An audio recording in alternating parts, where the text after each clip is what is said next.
Altena, Germany. Moments before the would-be assassin tried to kill the mayor of this small and picturesque riverside town in the Sauerland hills of western Germany, he told him why.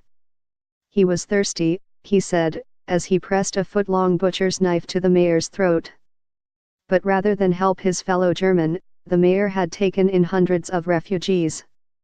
2 weeks later, the gash in Mayor Andreas Hallstein's neck has largely healed. But the sense of profound shock in this tight-knit community remains. And the debate over his decision to make this economically precarious town a German model for the acceptance and integration of asylum seekers has only escalated. Since the attack, Hallstein, who credits the quick response of the immigrant family that runs the kebab shop where he was ambushed with saving his life, has been defiant. Some people may not like his humanitarian-based approach, he said while sitting in his office overlooking the town's imposing 12th-century castle, and a few on the extreme right may be angry enough to try to kill him. But Hallstein said he had no regrets about taking in 450 asylum seekers, 100 more than was required under German rules for distributing the influx of more than 1 million people in 2015 and 2016. It was the right thing to do, said the blonde, bespectacled and youthful-looking 54-year-old, a scar forming beneath his left ear where the blade pressed in. I'd do the same thing tomorrow. As Germany struggles to form a government, asylum rules emerge as a key dividing line.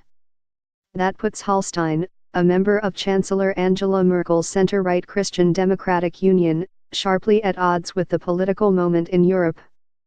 Across the continent, politicians wary of a voter backlash against those seeking a haven from war or persecution have sharply toughened both their rhetoric and their policies.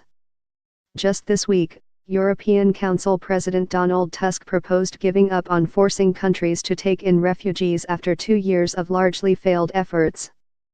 Yet if Hallstein is out of step with the political mood, the attack on him is in keeping with the times.